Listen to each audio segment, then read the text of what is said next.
that exhaust. Ah, God, I love that exhaust. I'm so conflicted with this car. On the one hand, I'm not crazy about the steering. I'm not crazy about the suspension. On the other hand, there are some really redeeming qualities to this car. Here's a take for you. I didn't like the Ferrari California. I didn't like the Ferrari California T. In fact, I kind of wish that Ferrari never made a California. So how do I feel about this car?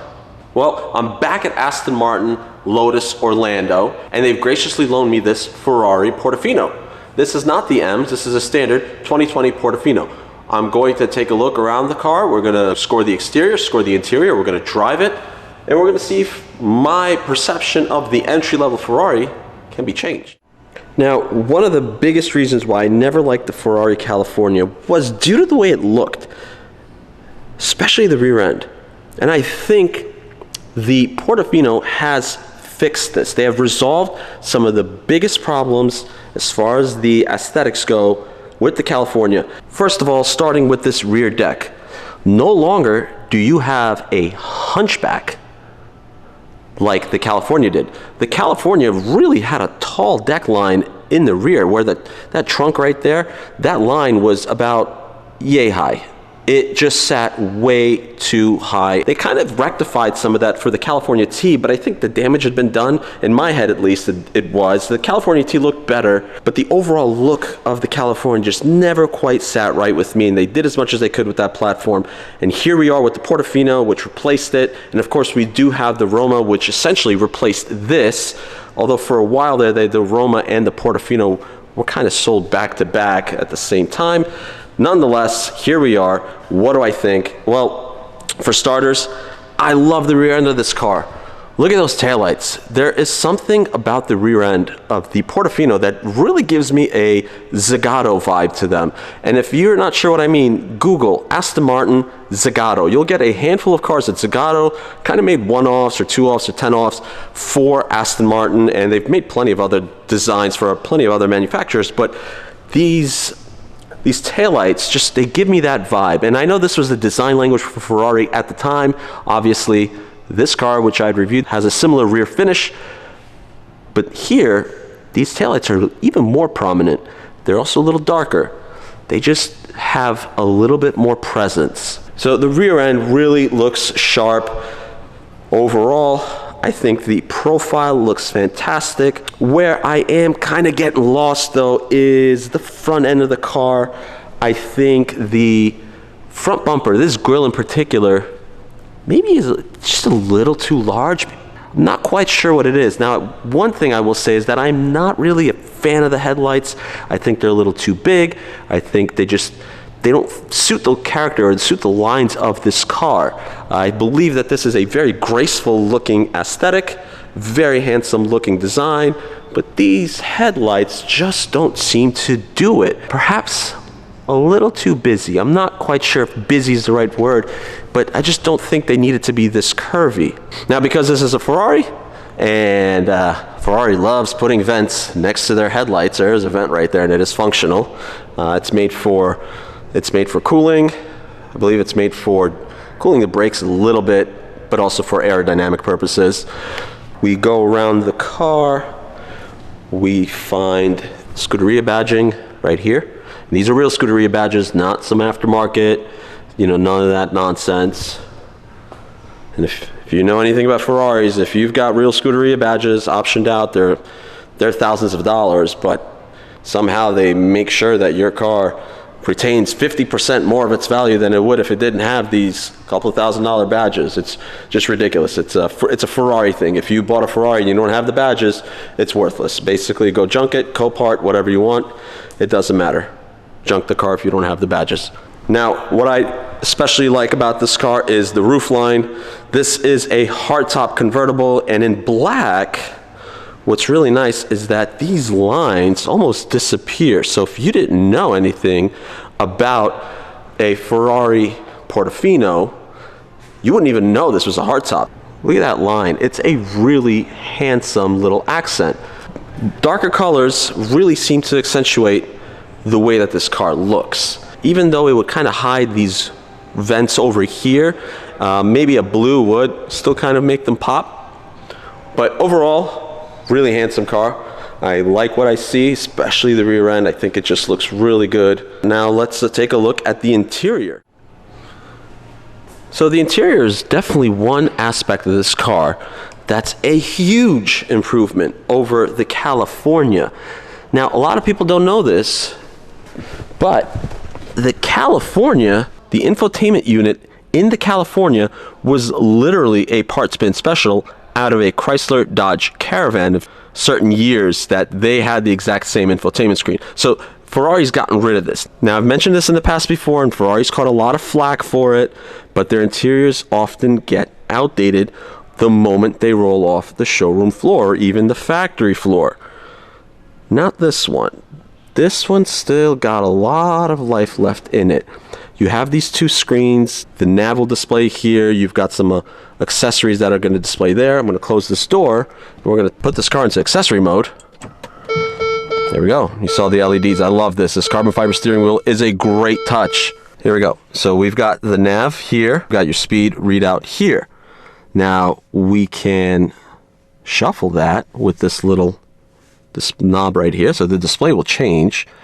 You've got coolant and oil temp. You've got oil pressure, battery voltage, tire pressure, and back to the speedometer. There's your nav. So this is obviously, again, this is the big change right here. You've got your touch screen. It's decent for what it is. It's not the fastest. Now, I've given it some time to boot up because I know a lot of videos, they turn these cars on and they just start pressing everything. These are little computers in here. There's, a lot of these are powered by, for example, Intel. So you can't just start pressing the screen and expect it to work perfectly the minute you turn on the car, or even the second you turn on the car. You've got shortcut buttons over here, which I like, by the way. I really like redundancy where you've got functions here, but you've got the same functions down here. So you've got AC here and AC here. I really appreciate that because I hate fiddling around with touch screens while I'm driving. So let's go back and we can open the nav on the screen itself. And again, you see response is pretty decent. There's a little bit, there's a bit of lag as far as, and you could clearly see that, as far as response to my touch, but it's way better than anything Ferrari had up until this point. So kudos to Ferrari for realizing that. This is basically the same out of the 488. You've got reverse, you've got your auto and manual, and you've got power start, which is your launch control. You've got your buttons to operate the top. You've got your cup holder right here. You've got your storage compartment with a USB and a 12 volt right there. All these materials feel really, really nice. These seats are extremely comfortable. So Ferrari's done a great job of giving the customers a really nice interior. I really like these touches over here. This looks like a little belt strap over here. I think it's really nice, like on some luggage. Interestingly enough, the vent controls are up here to open and close them, as opposed to somewhere down there or on the sides, something like that. This is an interesting little touch. This leather up here is perforated. I've never kind of seen this before. It's a very, really nice touch because, think about it, nobody actually looks up here. So they could have put anything here and nobody would have cared or noticed. The steering wheel is traditional new Ferrari. Not new like the Roma or the 296 or the SF90, where it's got all these capacitive buttons and all that stuff, or capacitive touch buttons because they're not really buttons. But anywho, you've got your turn signals, just like the 458 and the 488 on either side. You've got your high beams, and the high beam operation is actually really interesting. You push this and then you pull it back, or you kind of paddle it like this to flash. So see, then you push, pull back. So interesting operation. You've still got your start stop button, a traditional button, which I love. You've got your suspension settings, voice control, Bluetooth, Manatino switch, as God intended it to be, a physical switch like this, wipers, and that's really about it. Overall, really nice place to be, and I will hop back in there. Ferrari claims that they had listened to some customer feedback and blah blah blah. I'm not really sure about that. I'm about 6'1", and I do not think I could fit there with my driving position. In fact, any driving style, I don't think anybody can fit back there. Now, as I had mentioned earlier on, I'm about 6'1", and I'm going to try and fit in the back seat of this car. First, we're going to have to undo this little leather strap. Then you lift this, and then the seats, they automatically lift up. And now I may enter. Now let's see what happens. Okay, yeah. There is absolutely no headroom in this car for anybody over 5 feet tall. We're gonna see what happens if we close this. I actually know what happens, but watch this. The seat will not crush me. There are sensors in the seat that will prevent it from reclining any further back or moving any further back and breaking my knees as a result. So it's just gonna do this until I tell it to stop by lifting this up and pushing it forward. So even though Ferrari says this is a 2+2, there is not a whole lot of room back here. Anybody who is about 6 or 7 years old maybe can fit back here, but that's a big maybe. I wouldn't recommend using this back space for anything other than luggage. Under the hood of the Portofino is Ferrari's 3.9 liter V8. Almost the same exact one you'd find here. It makes 592 horsepower, so detuned from the 660 in that. Now, despite being a front-engined 2+2, the engine layout here is actually almost front mid-engined. As you can see, that sits just ever so slightly behind the front axle. Technically, that makes it a front mid-engine car, and weight distribution should not be an issue. Now, interestingly enough, most Ferraris, as always, they have the chassis number somewhere around here, and the plaque with the options would usually go up somewhere there, but not in this one. See, because this is a front engine car, they didn't want the plaque to get destroyed by all the heat, so it's actually back here. So you can take a look at some of the options on this car. This is a pretty lightly spec'd car. There's not a whole lot going on here. We had seen the carbon fiber steering wheel with the LEDs, and I love this one. High emotion, low emissions, as if that is something to brag about in a car like this, but typical Ferrari PR speak. So we're gonna take this car for a drive in a short while. Now, while we're back here, let's take a look at cargo space. There's not a lot of it. Yeah, so all the mechanisms that operate the top take up a lot of space back here. So top up, top down, you're not really getting a whole lot. In fact, it's actually a lot worse when the top is down. So if you are the type of person who likes to use a GT car and plans trips and packs a lot of luggage, you've probably got one suitcase here. That's what you can fit, or you can take 2 carry-ons. You do have some additional space, of course, in the back seats, but it is kind of cramped. You could probably get a few more carry-ons back there. Nonetheless, this is still a GT car, and there's still decent enough room. It's certainly more than the 488, which I had mentioned was surprisingly not as compromised for a supercar as I thought it would be.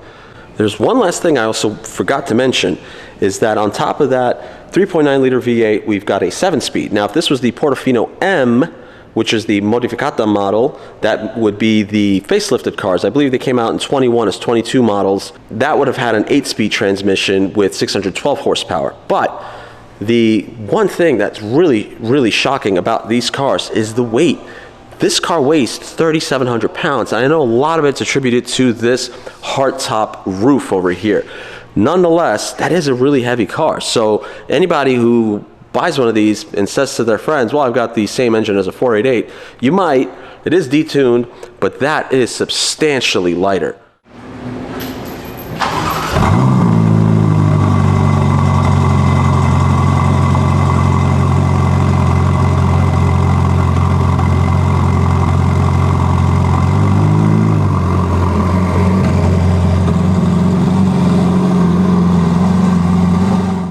All right, we are in the Ferrari Portofino. We're going to start it up.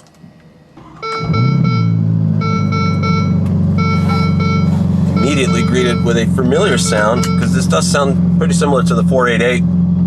Obviously, they share an engine. This does not have a titanium exhaust like the other car did. All right, and we're off.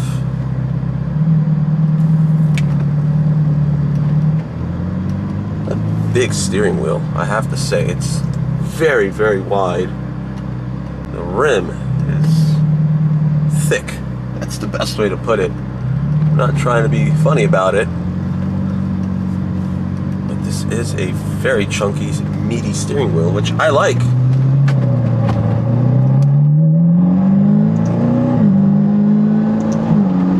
Like the 488, you do hear quite a lot of hum from that exhaust.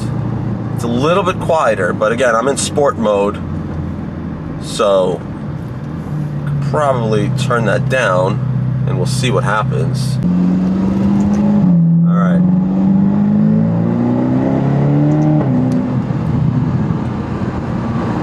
So, it doesn't seem like comfort mode quieted the exhaust down anymore. It's still it's still fairly loud. Louder than I would have imagined it to be from a GT car like this.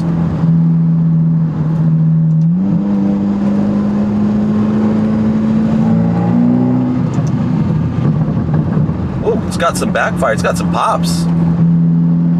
Wasn't expecting that. I couldn't really tell if the 488 had any pops or not.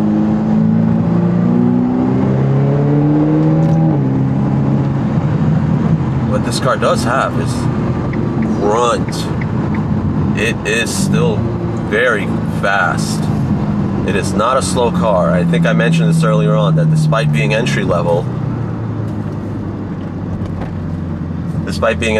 car, it's not entry level slow. And I think that's one of those key distinctions that oftentimes when a company introduces an entry level car, sometimes they end up being slow.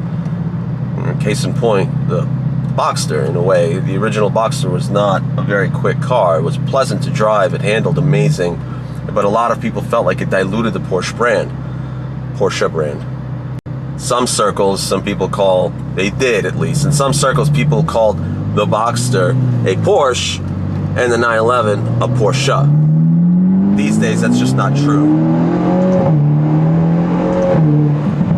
Yeah. These days it's just not true. The Boxster's a phenomenal car, and so is the Cayman as well.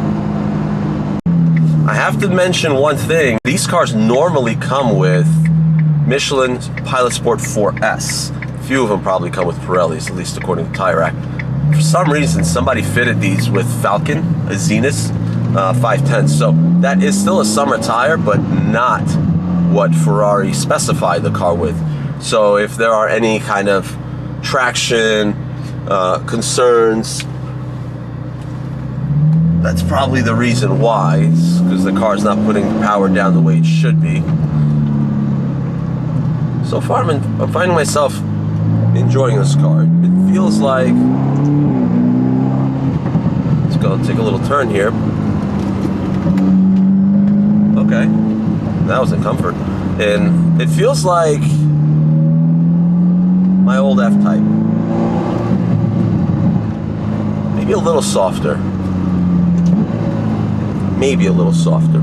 Probably handles better because it's a Ferrari at the end of the day.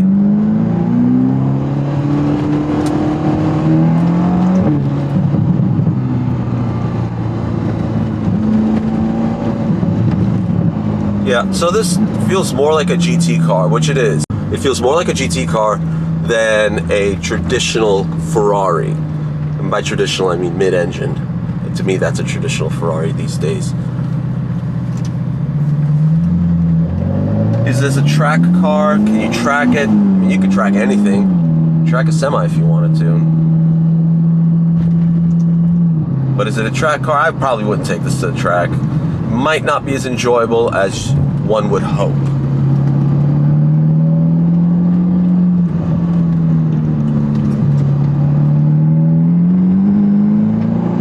Tail end steps out. Not sure if I'm sold. I'm a little apprehensive right now. I'm not quite sure what's not clicking with me. And I'm a big Ferrari fan. I had mentioned it in the last videos, or in the past few videos, that they always find a way to reel me back in. They could do something kind of radical, and oh, you're annoyed and you're shouting on the internet like an old man at a cloud, and then you drive the thing and you're like, wow, this is incredible. But I'm not convinced. Like I said, I didn't like the California from the get-go. I've only been I've never driven one, but I've been in one. I've ridden in one.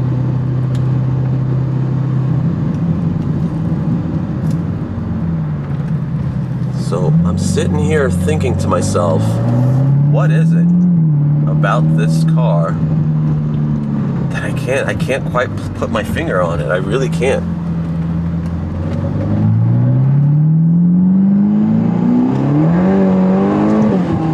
Yeah, so this exhaust sounds amazing. There's so much popping and crackling and all that. I love that. Let's see if we can hear it a little bit. Yep. Let's see if we can hear that a little bit.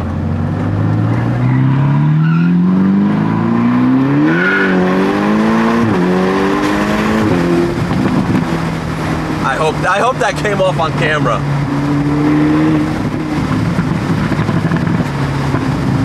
Wow, that really sounds nice. In some ways, it almost sounds better than the 488. Let's get these windows back up. In some ways, this car actually sounds better than the 488. The cracking and popping, it's almost taken straight out of the Jaguar F-Type book. And I almost feel like Jaguar kind of wrote this book. Hey, you have a 2+2, like an E-Type, or you're gonna have a standard 2-seater with an incredible exhaust note, and then we're gonna bring this back decades later with the F-Type, well, minus the 2+2 part, but we're gonna bring it back with the F-Type, and we're gonna give you not just an incredible exhaust noise, but we're gonna make it sound like it's just rapid fire and you're in a war zone. The F-Type changed the rule book. They introduced all these sounds and things that people love to hear in sports cars these days. And unfortunately, they've also introduced a whole lot of people who do it to a Civic or an old Golf. Such is life when you're paving the way for a kind of almost little cultural change or a cultural shift in how a car's supposed to sound, especially a performance car. And I had an F-Type. I had an F-Type R. I thought that car was amazing. I loved it. I had it for 2 years, and it was the car I ended up selling for the McLaren, that and the R8 actually. And I kind of missed that car. I'm not saying I would sell my McLaren just to buy an F-Type back, but I do miss the car nonetheless. So, as I had suspected, these tires were holding traction back. They cannot cope with nearly 600 horsepower. They just can't. I can only imagine that, you know, with the proper tires, the Michelin Pilot Sport 4S, that this will hook way better. And it's 90 degrees outside. These aren't cold.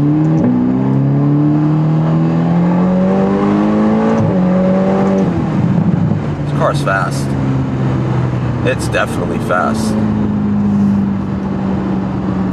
Just something is not clicking with me, and I can't put my finger on it. I really don't know what it is. I love the interior. I love the performance. I think it's the suspension. It feels a little too soft. It doesn't handle quite as well as I thought it would, and I feel like it's leaving me wanting a little bit more.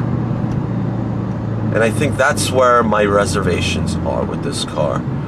It's unfortunate, but Ferrari never released a kind of a speciale version of this car.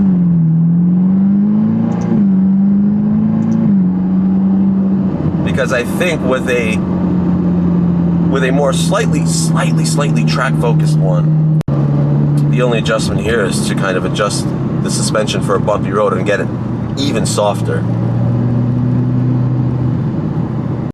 You can take this on a trip. That exhaust might be a little drony for some. I enjoy it, and I especially love the cracking and the popping and all that crazy stuff that's going on back there. Just because it's one of the reasons why I love, you know, the F-Type so much. But I also am a Jaguar fanboy. I will admit that much. But nonetheless, you cannot. I wouldn't at least drive this for 6 hours. I think you would get a little annoyed of some of that noise coming from the back over there. You can't really quiet it down. Yeah, so there's steering response. There's some flow. there's some float in the suspension. I think that's what's putting me off. It's that I don't feel completely connected to this car. I think the steering, you know, I'm doing all this, and my head should be wobbling back and forth right now. Well, those brakes are loud. Those brakes are loud.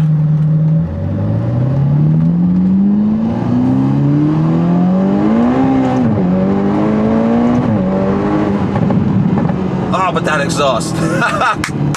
Ah, God, I love that exhaust. I'm so conflicted with this car. On the one hand, I'm not crazy about the steering. I'm not crazy about the suspension. On the other hand, there are some really redeeming qualities to this car. I just don't know if those redeeming qualities justify a $220,000 price tag. I think once these start coming down a bit more in price, kind of like the Californias did. Like I said, you can get a California for $100,000 these days. If you look hard enough, you can buy one for $90,000. And yeah, at that price point, it's a bargain. But at $220,000,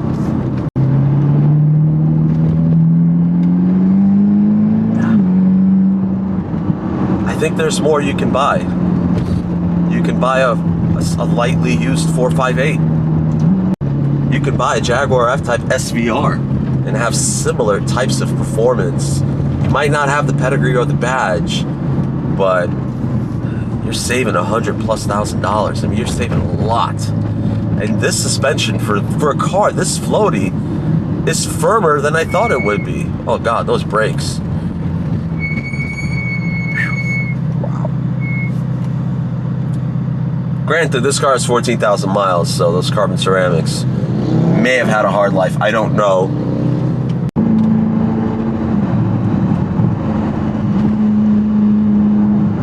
So, to conclude, the Portofino is a bit of a mixed bag for me. I don't think it's worth the price of admission. It just isn't. This feels like a $150,000-ish car. That's just what I feel. I've driven cars of that value that offered more. So my overall conclusion is that the Portofino feels like a bit of a mixed bag. It sounds incredible, except that it's fast. It's properly fast. It's Ferrari fast. But unfortunately, it doesn't handle the way I thought it would be, despite being pretty firm. There's quite a bit of body roll, a bit of float. The steering is not as communicative as I thought it would be, or as I expected a Ferrari to be. And it's a little too expensive.